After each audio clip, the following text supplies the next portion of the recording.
Okay, well, welcome everybody. Thank you for being here today. We are going to discuss employers and policies and how to bring childlessness into this conversation. I'm joined today by my three wonderful panelists, Vita, Julia, and Fiona. And my name is Christine Erickson. I'm the founder of New Legacy Institute, which is both a social justice platform for people without children and an emerging think tank on the global impact of pronatalism. One of the reasons that brought me to some of these issues that we're going to discuss today and that we work on in the Institute is from my own experience as an executive and also a board member for a couple of organizations that were really very pronatalist in the ways that they assessed remuneration packages, wages, and benefits. And so that's just one of the things that we will touch on today. So I'm gonna pass this over to our panelists to introduce themselves and share a little bit about themselves before we get started. Who would like to start? Vita? I'll call on Vita, and I also just want to say congratulations as she was chosen as the People's Champion for World Childless Week. So welcome, Vita. Good evening, everyone. It's nice to see that a lot of people from all the world are joining here. And I am from Latvia. Maybe you can see on map, where is it? And yes, maybe I can tell why I'm here, a little history. So 10 years ago, I and my husband found out that we can't have children due to my husband's health reasons. And for me, that was the biggest tragedy of my life, and all my dreams about happy family ended at that moment. Then after few unsuccessful fertility treatments and almost 7 years of deep grief, I started to look for support.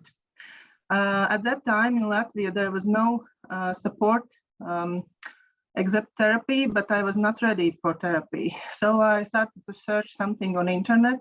There was nothing here in Latvia. So I found out Jody Day's book and Gateway Woman. So that was the turning point for me, and for me, where I felt that I'm not alone in this situation that we all have.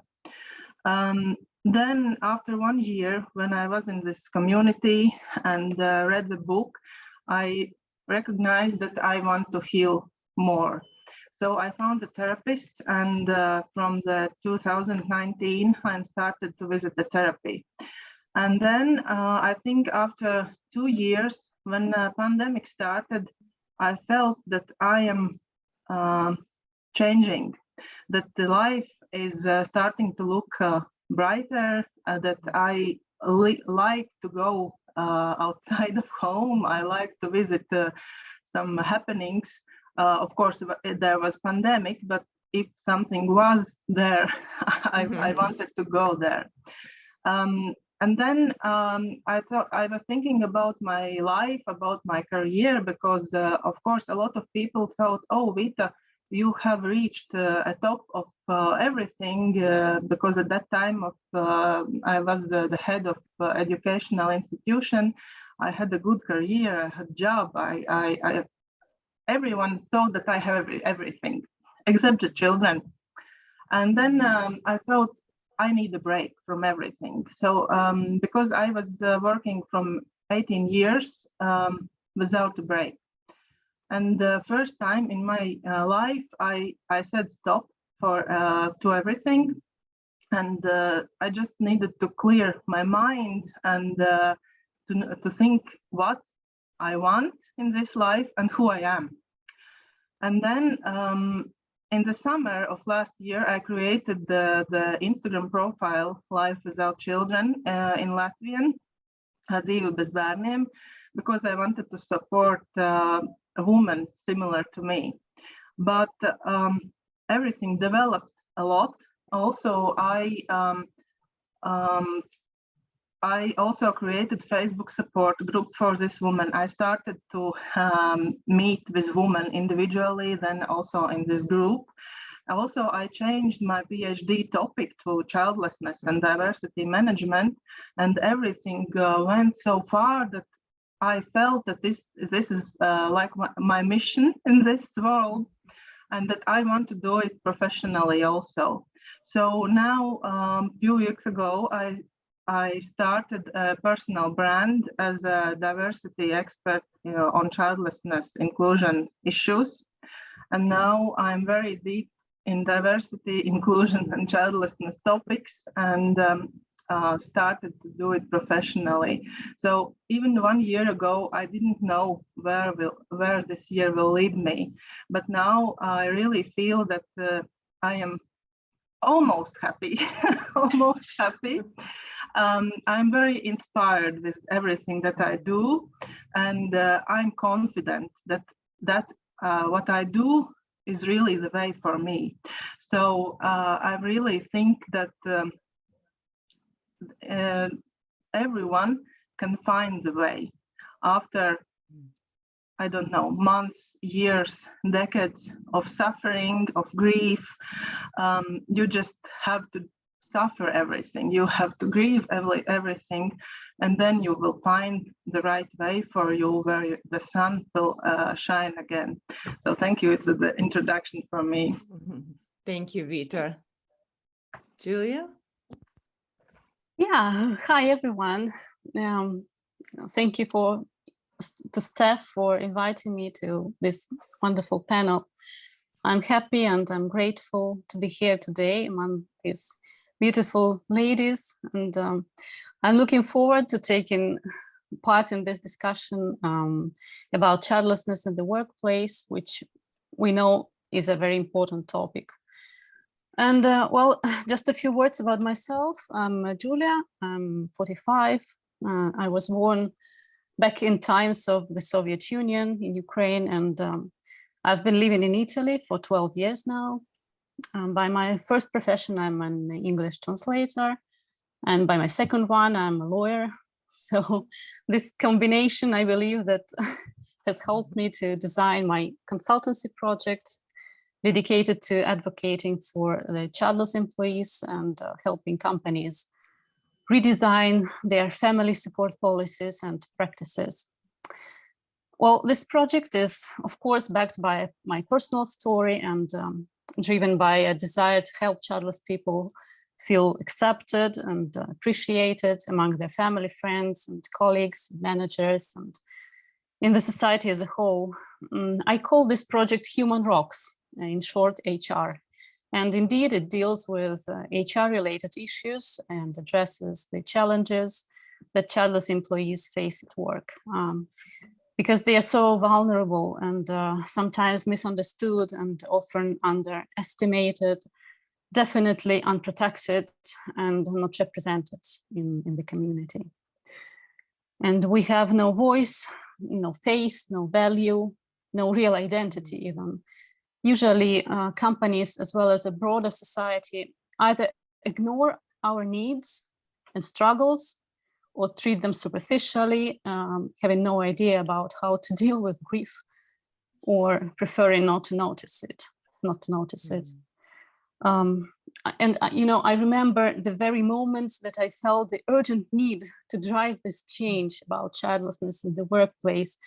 It came from my reaction to an article I once saw in an Italian newspaper. It was like 2 years ago, where the author, quite a respectful HR expert in Italy, in fact, referring to the work in times of lockdown, stated something like, talking about kids during work meetings helps raise everyone's morale. I mean, really? I couldn't believe she could be so insensitive and narrow-minded. So that's exactly how Human Rock Project was born. And that's how I eventually got connected to Steph and other ladies and the World Childless Week, and being also member of several groups, support groups in the social networks for childless, not by choice women. You're muted, Christine. Thank you. Thank you. Thank you so much, Julia. Thank you for the tech support also. Fiona? Hi, everyone. Thanks very much for joining us today. It's a real privilege to be here with this fabulous group of lovely ladies. So I guess what's my story? I feel a bit different from the other three in that I don't do this professionally. My day job is I'm a scientist in the NHS. So I feel like the amateur amongst this group of professionals, but I think that's an important perspective for a lot of people listening out there. So hopefully I can add something from that perspective. I think like a lot of people, I've got a pretty long and complex story behind my childlessness, and I can't go into it now. It would take the whole hour to explain, but it's down to a combination of biology and circumstances and rotten luck. So yeah, complex like a lot of people's stories are. I guess I've been aware of Jodie's work for quite some time, and sort of wanted to get involved a bit more, but what tipped balance for me is over the pandemic, I made the decision to move back home to care for my mum, who'd had a terminal diagnosis about 6 months before the pandemic started. So that was quite challenging, moving back in with my parents, and I was sort of juggling a very intellectually demanding job with the role of caring for my mum, which of course was both physically and emotionally demanding. So I had quite a lot on my plate, really. And sort of watching my mum fade and go downhill over quite a prolonged period of time, and watching my fertility fade in parallel, it was not really a good place to be, and it was sort of processing that double layer of grief for the generation above and the generation below. So a lot of complexity going on there. And at the same time, I was really aware that in the media and in work meetings, parents were getting so much airtime, and the general media narrative was the pandemic is so hard for families. And so many work meetings would start with something like, well, let's give a big shout out to all the parents amongst us because the parents are having a really hard time here. And there seemed to be sort of cruel assumptions and stereotypes circulating on social media that childless people were all kind of on furlough, but somehow, wealthy as well, and just sunbathing in the back garden and having a lovely time. And that did not reflect my reality at all. And yeah, I just felt totally invisible. In fact, the only time I felt visible was when I would take my mum out in her wheelchair, and suddenly I felt like, people would talk to us in the way that they wouldn't if I was out on my own as a single woman. But, caring for my mum, oh yes, I had a valid role in society there because I was, in a family and, a female caring role. But apart from that, I felt totally invisible. And yeah, I think I started spreading a bit of awareness at work for World Childless Week last year. I did a presentation to our divisional anti-racism and discrimination group, who were sort of beginning to diversify into other forms of discrimination. And that I got a really positive response from that, and my colleagues sort of encouraged me to take this further. And then my mum passed away just before Christmas 2021, and so obviously it's just been a horrible time.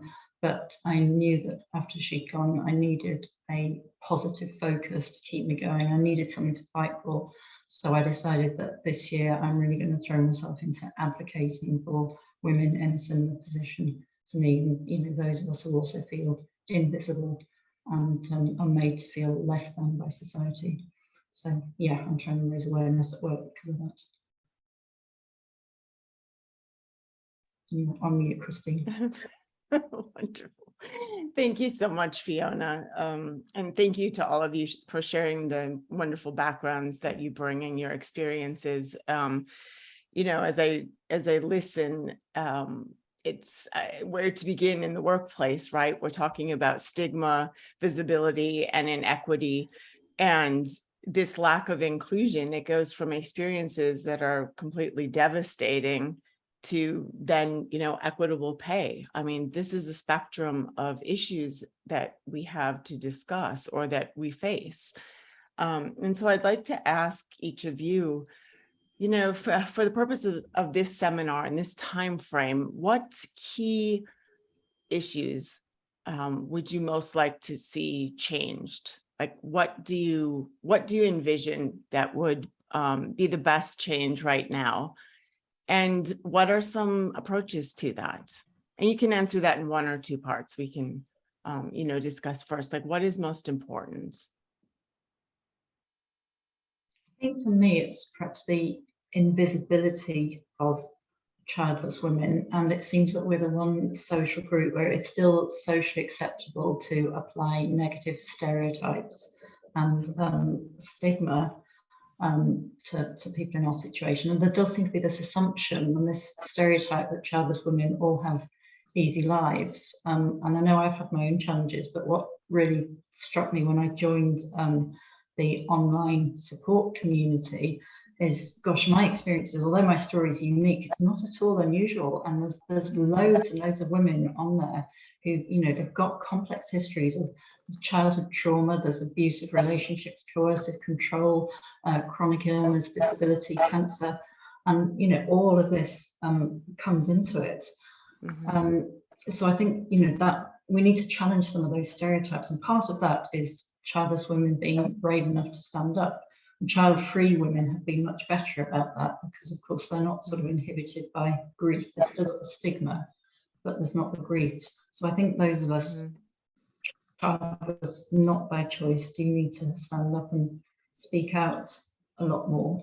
And I think workplaces need to recognise that, yes, this is a diversity and inclusion issue. This is also a really, really intersectional issue. If you look at other people's characteristics, if you take something like chronic illness, that might affect your ability to have a child. It might affect your ability to find a suitable partner, and your experience of childlessness will be seen filtered through the lens of chronic illness. And it's the same sort of thing with disability, sexuality, faith and beliefs. So it's a really, really intersectional issue. And I think there needs to be more understanding of that to get it onto the agenda. Absolutely. I couldn't agree more. Thank you, Fiona. Yeah, maybe I can add that I completely agree to Fiona. And these assumptions of people are, I think, the worst thing, because of assumptions are also coming out these constant questions. Why don't you have children? When you will have children? Oh, just relax, you will have, and can't you just adopt? These are very sensitive questions, comments, and these questions cannot be asked at workplace. I don't know, in meeting, in birthday party, in team building party, or Right. I don't know. And so I think these stereotypes also could be we need to explain for these employers and employees. So I think it's the educational work that the strongest woman who can speak already need to do. And because, for example, here in Latvia, we still have this past from Soviet Union, when in families, and not only in families, in society, the people are not talking about big problems. If you are not talking about problems, they are not existing. So these taboo topics have to come out. People need to speak, talk, explain, educate, to raise this awareness, to raise empathy, emotional intelligence, and also understanding. Because we need understanding and inclusion. We don't need a pity.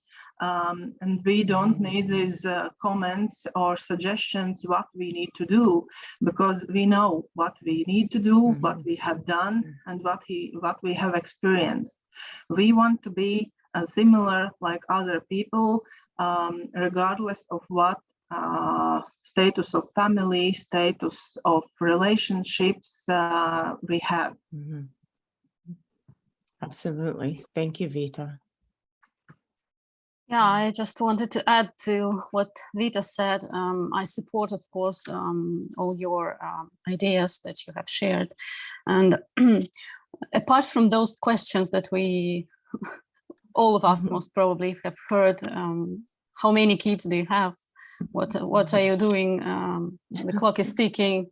You know, look at our modern workplaces, what they turn out now.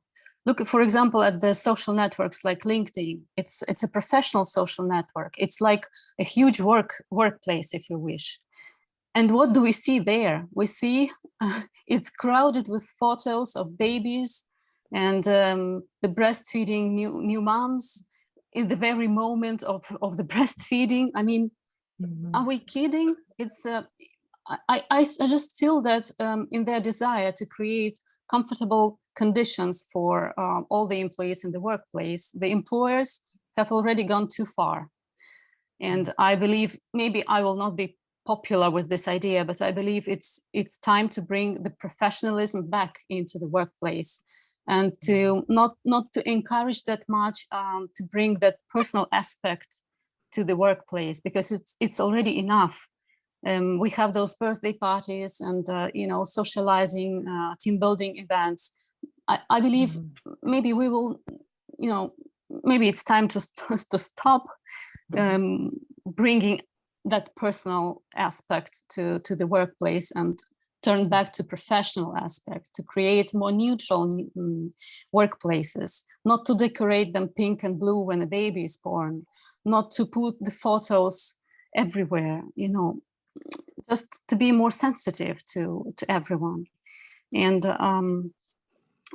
well, I just wanted also to say that as a linguist, I'm sure that the words are very important. And as the lawyer, I would wish there's the rule of justice in all aspects of our life, and including the workplace. So that being said, when I describe my family, I say I live with my husband and we're a family of two. I mean, I don't say I'm childless, child-free, because, you know, in this very sensitive matter, there's always a risk to offend someone if we try to think of definitions. It's very hard to describe exactly what type of people we are. Are we child-free? Are we people without kids? Are we childless? So, you know, there are those slight connotations to all those definitions, which to some people can be offensive or sensitive, at least. So I prefer to say that we're a family of two. And if we just look up the word family, what it means, and I just found that according to Health Resources and Services Administration of the United States, but I'm pretty sure that other countries have adopted the same definitions. A family is a group of two or more persons related by birth, marriage, or adoption who live together. All such related persons are considered as members of one family. And then we have an unrelated individual, just like that. So do you feel kind of a shameful meaning to its negative meaning? I'd say unrelated individual. So it's an unrelated individual is a person who is not living with any relatives, a single person, to put it simply. So apparently the individual is not considered a family. Okay, but he or she is considered at least a household, just as families are. So, well, keeping in mind these definitions, my starting point is the idea that childlessness in the workplace is not a diversity issue. It's kind of, we can call it inclusion issues if we like, but the wording is important. And because, you know, we struggle so much in the society, and we would like them to notice us, accept us, and consider us normal, so to speak. And first of all, we would like ourselves to consider us normal, because, you know, very often we have this crisis of identity or something like that. We don't know where we belong. And I mean, why do we need to position ourselves in a niche as the opposite of parents in the workplace? I mean, why not including us into the whole concept of family and family support policies, just broadening it and saying that families are just different? And so my idea is to start with the family support policies. And I believe this can be a uniting idea that can lay the common ground for introducing equity to those policies and practices. And I believe that poor unrelated individual has to be included as well. You know, because it's true that Fiona mentioned the stigma and the assumptions that our life is very easy. We don't have anything apart and beyond the work. Like, I don't know, all those politicians and public speakers that saying that there's no family without kids. And this is a citation from one of the Italian politicians. And this new, very strange to me, trend that is becoming popular in the Italian speaking segment of LinkedIn, like motherhood as a master, suggesting that mothers, the women who have given birth and are raising their kids, somehow have reached that level of soft skills above everybody else, and they are more capable of dealing with complex issues. They are more compassionate and capable of time management, multitasking, adaptable to new circumstances, more resilient to stress, etc., etc. So they are just superheroes. I mean, what are we talking about? I think maybe I can also add that that statistics shows that 20 to 30% of people are childless in workplaces or in society at all. And I think if every fourth or fifth employee is childless, regardless of child-free or childless or maybe some relationship issues, but it's a lot. And everyone at workplace need to be evaluated by professional skills, I think. And everyone need equal rights, equal possibilities, benefits, bonuses, etc. Mm-hmm. Yeah, a lot of great topics and issues have come up through what you showed, Julia. Thank you, and Vita. I'm curious, you know, as I started thinking about this too, like where do we both fit in and where do we not? We're talking about being invisible, not having equity in the workplace. And so how do we bring visibility? That is about inclusion and a diversity issue, right?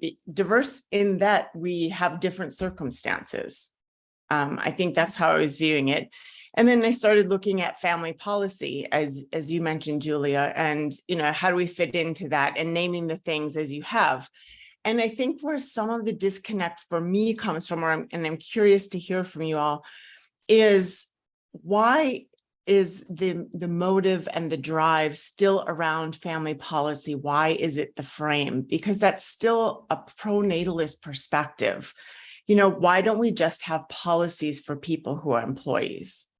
And they're universal, you know, like agnostic, like not having to have a reason for universal leave. If we have a reason, we take the leave, for example. It doesn't have to be called family leave. You can be giving a birth to a child, or you can be recuperating at home, doing something else, or just taking time to figure things out.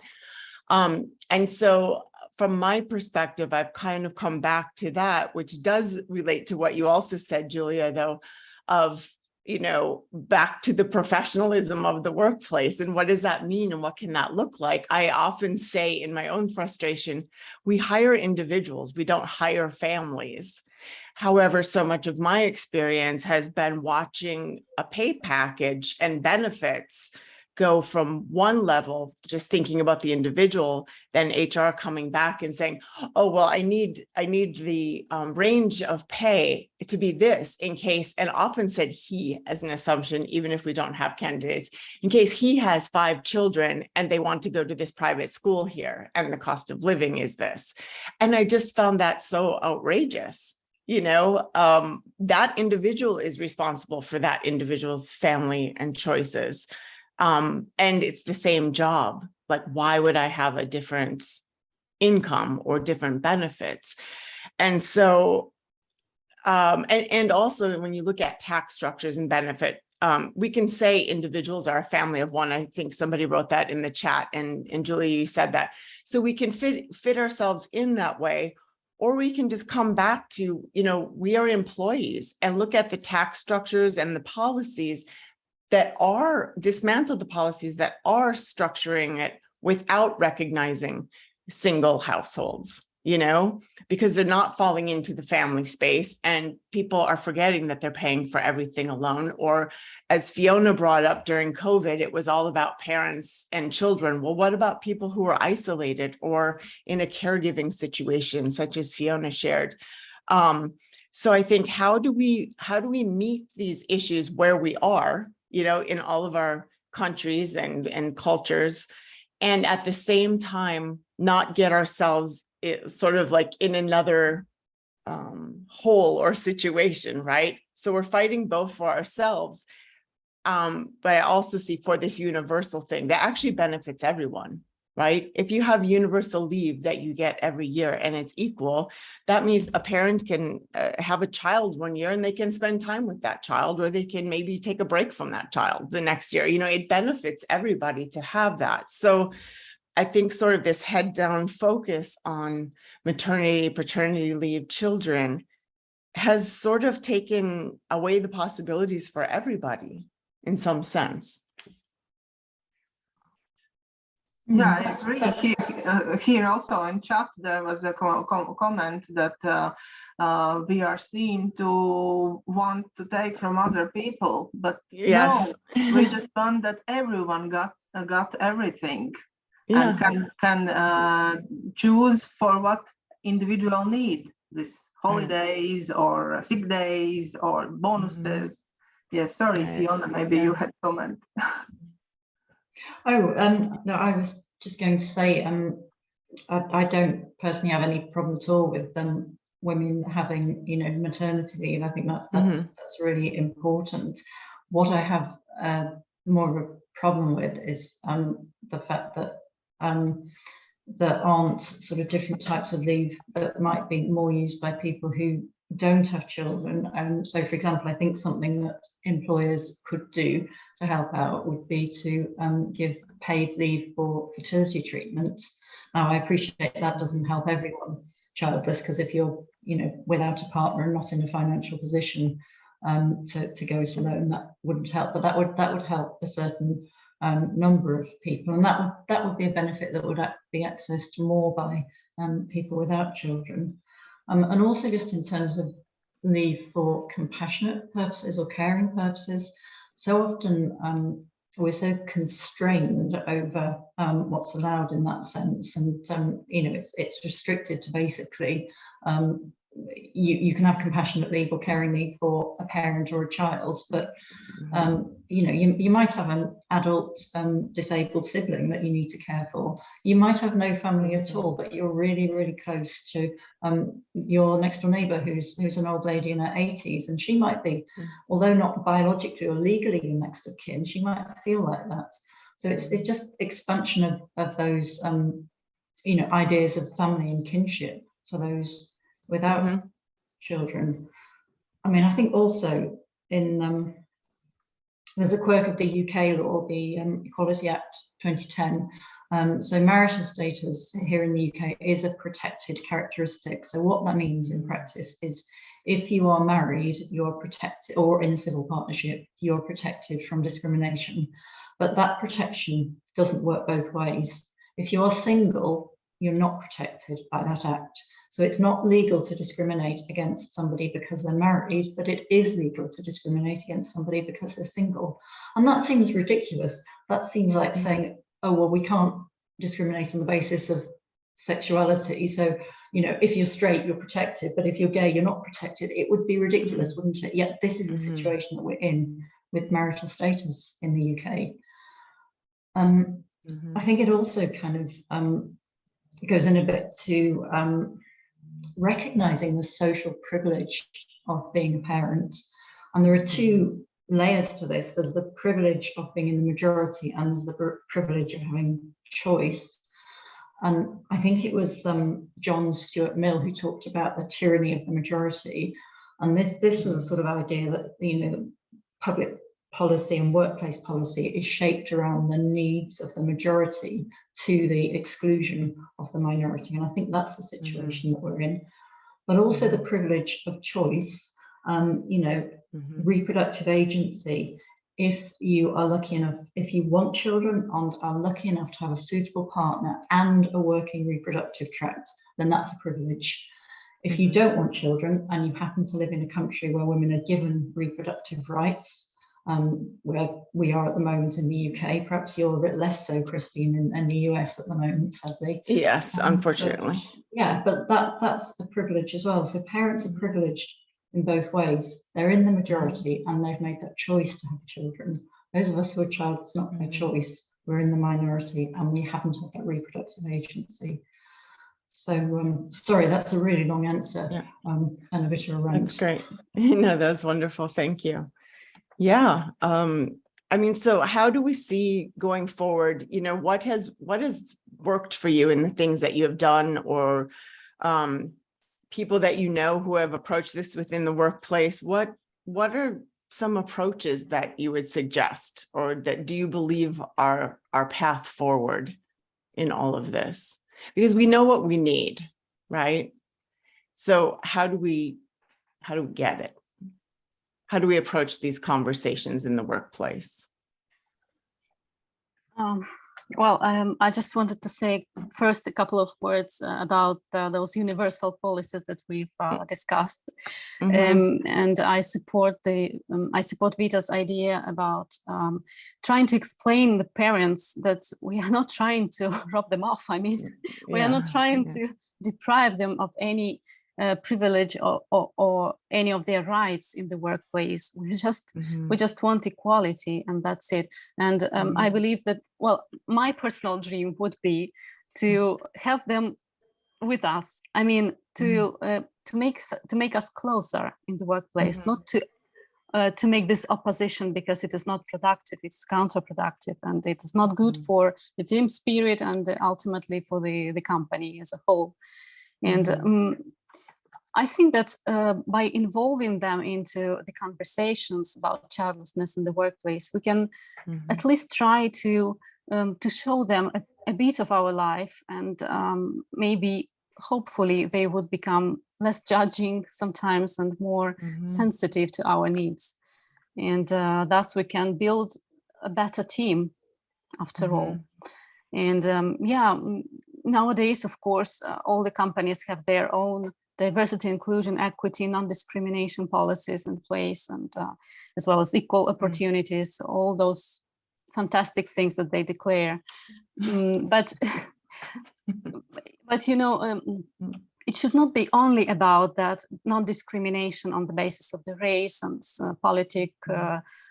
political views or beliefs or cultural traditions, sexual preferences, whatever. It should also include this personal life choices and circumstances of everyone, including those related to procreation, and as a result, the status of a parent or a non-parent, be it voluntarily voluntary status or not. So what I would like to see personally as a result of all our efforts is that not only us, our category, be accepted, heard, understood, and protected in the workplace, but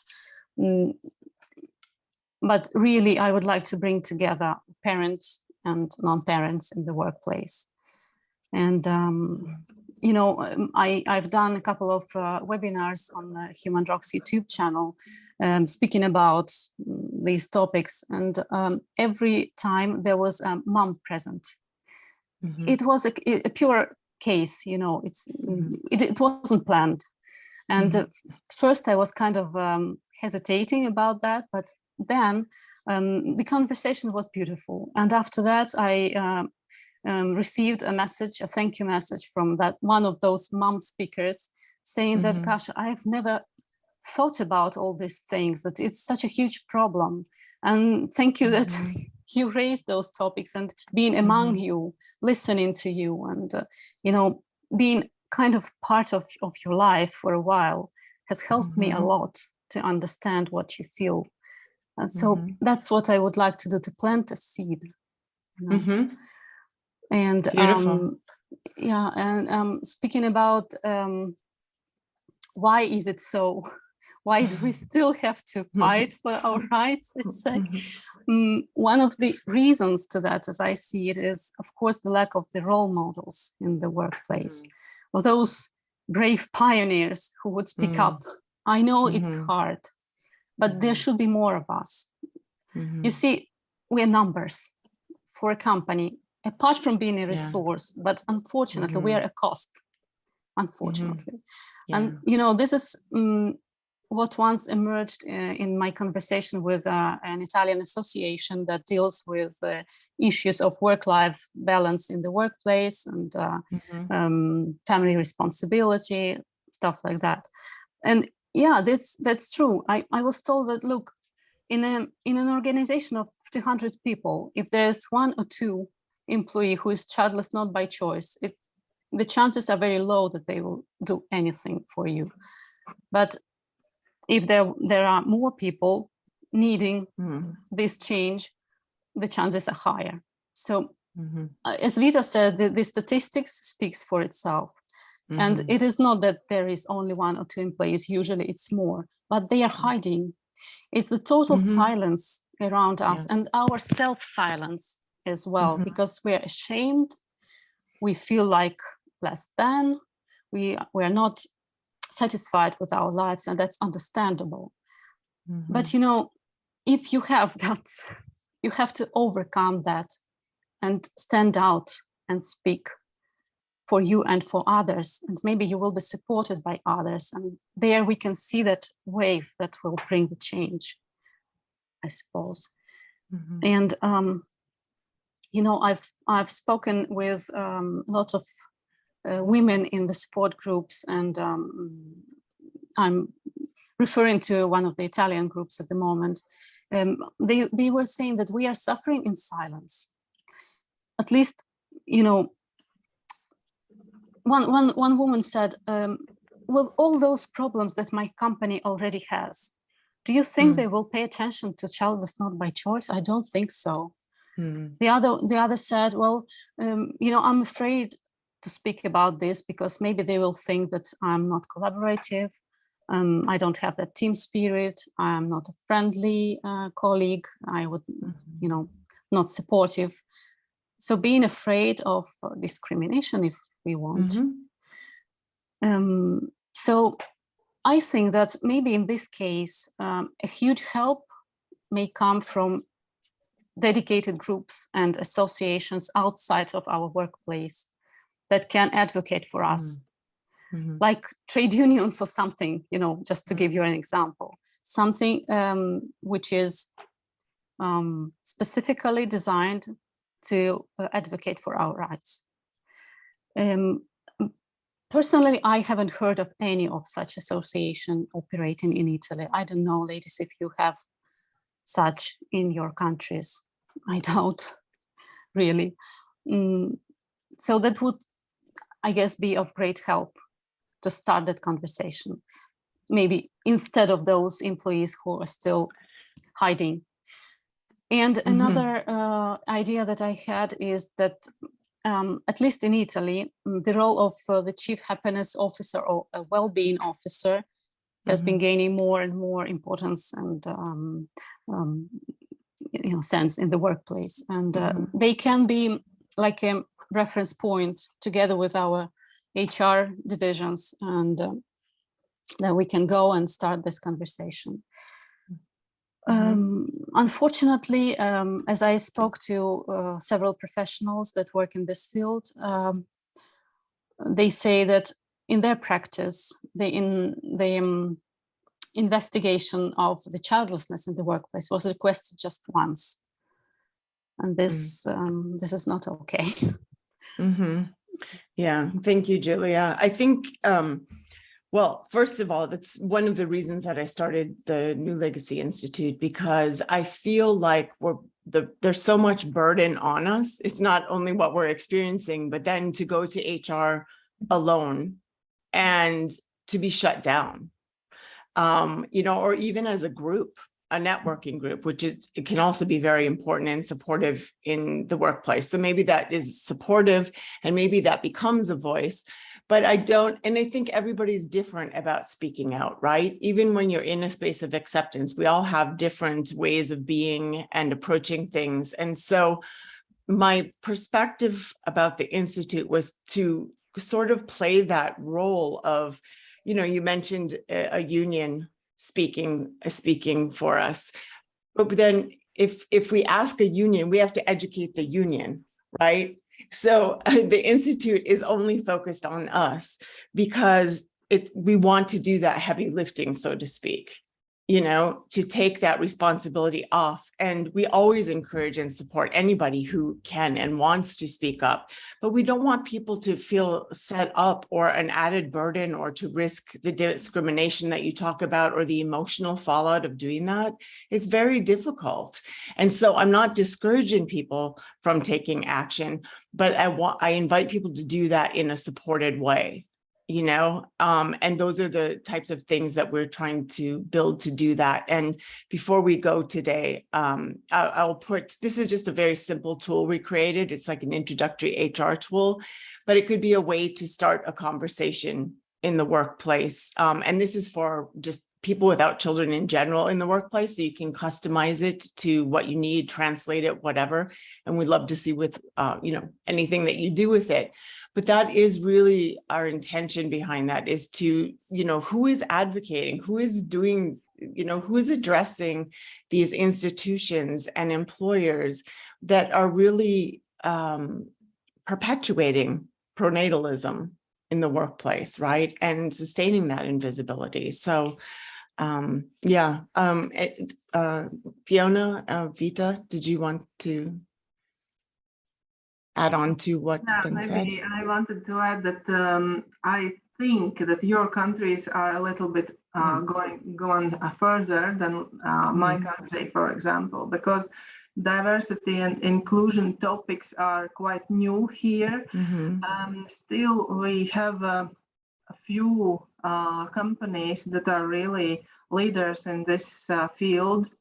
And maybe they are ready to listen about childlessness and this direction. Even now in politics, we have for a time going on discussions about family definition, about family status, about gay people, about so.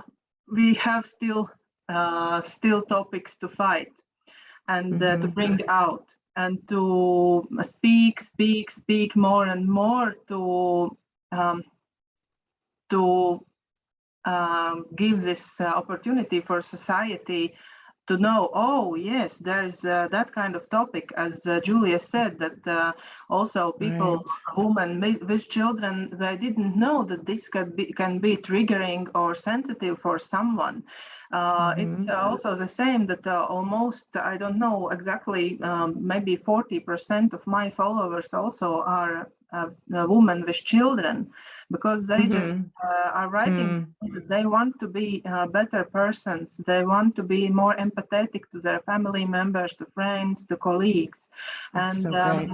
if we are speaking more also with these kind of people, they also can be our advocates to bring out these topics and to stand for us also, because we know there are a lot of situations where these topics are brought up in family events or in workplace meetings where they shouldn't be. And why I'm speaking also, I wanted to say why I'm speaking about it as a diversity, because maybe someone of you know about diversity wheel, where there's an inner dimension and outer dimension, and inner dimension has these roles where we have no control. We were born with like gender, race, ethnicity, and age. Also, we can't control age of us. But in this outer dimension, we have more dimensions that maybe can change or cannot change in the lifetime. And there are also like that kind of dimensions that family status or parental status or marital status. And I think this is therefore we can speak also about diversity, because we as a person are unique persons, every one of us, not only with or without children, but with different kind of these dimensions. And therefore, maybe here in Latvia, I see that the diversity can be the thing here, because it's also something new. And the second thing here, when I started to speak about this topic in Latvian, we even don't have terminology. We even don't have words that I can use to explain for people to understand it easy.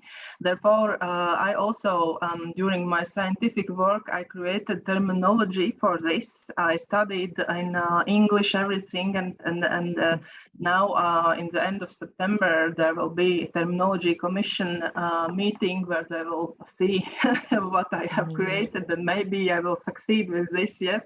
So also there was no words that we have can use for this discussion. And of course, therefore, I think that we need to speak, we need to tell more, and we need to break this silence, as I said previously. And then maybe we can change this perception of people and think that this is not taboo topic. It's normal topic, like other health questions or other income questions. And that this also shouldn't be the topic, for example, in political meetings about that people without children need to pay some taxes. Why? We also pay taxes. We are working, we are paying taxes. We are paying for children who are studying in governmental schools. Yes. And so yeah, I think this also are a lot of common things, not only for us, like in workplace. It's workplace, politics, law, the society at all. Yeah, so my main thing is speak and educate. And then we can also, of course, I want to include it in these workplace policies, diversity policies, and maybe even not speak so much about this niche of childless people, but speak about, as I told, possibilities who are good or could be useful for everyone, but sometimes very important for someone. Yeah, that's for me here. Thank you so much, Vita. Fiona, is there anything you'd like to say before we go? I think, I mean, for me, because we're quite at an early stage in this, so I think the number one thing at the moment is to raise awareness at work. So I think just from my perspective of having only started in this arena fairly recently, I thought, you know, I'm not an expert on this, but actually I found that I probably am an expert because the baseline level of knowledge is really, really quite low. So when the groups I presented to, I was quite astounded that actually people didn't know the difference between childless and child-free, which to me seems quite fundamental and quite obvious, but even that was a revelation to a lot of people. Yeah. So the baseline knowledge is quite low. So all of us here, we're all experts on this, so anyone can do it. But I think, you know, getting us onto the agenda at workplaces, nobody must feel compelled to do it. If you're not at that right stage in your grief pathway, then that's probably not the right time to do it. Yeah. I couldn't have done it a few years ago when I was so sort of deeply mired in grief and I was really angry about it. I would have just been ranting, well, maybe I'm ranting now, but hopefully a little bit more articulately than I would have done a few years ago. I would say also, if you're going to bring this up at work and stir the pot, you need some support. So that might be, you know, support at home. It might be support through friends. For me, I've got, I'm working in a really, really supportive team, and you know, there's the 2 or 3 colleagues in particular who I can confide in quite closely about this, and who've been incredibly supportive, actually including my line manager, which is really, really helpful. So knowing that I'm backed by close colleagues, that I feel in a much stronger position. And I'd say, yeah, get the equality and diversity people on board, because they need to know about it, and that's where the change can come from. And I think it is about getting everyone on board. And I know it's been said before, and Jodie Day says a lot, this isn't about you know, taking from the mums. Nobody wants to do that. It's about broadening things for everybody, and I really want to you know, work alongside people with kids. It's not that it's us versus them. It's that thing about all being part of a village, and yeah, and it takes a village to raise a child. It takes a village to do everything, and you know, I feel I'm part of that village. Raising other people's children, raising my friends' children, and you know, my nephews and niece. And I think that's important, to see us all as part of the big picture. So it's not an us and them thing by any means. All it's saying is, you know, parents are the majority. They've had the majority voice. Their needs are very well recognised. Everyone knows that it's super hard to juggle work with being a mum. Nobody's disputing that at all.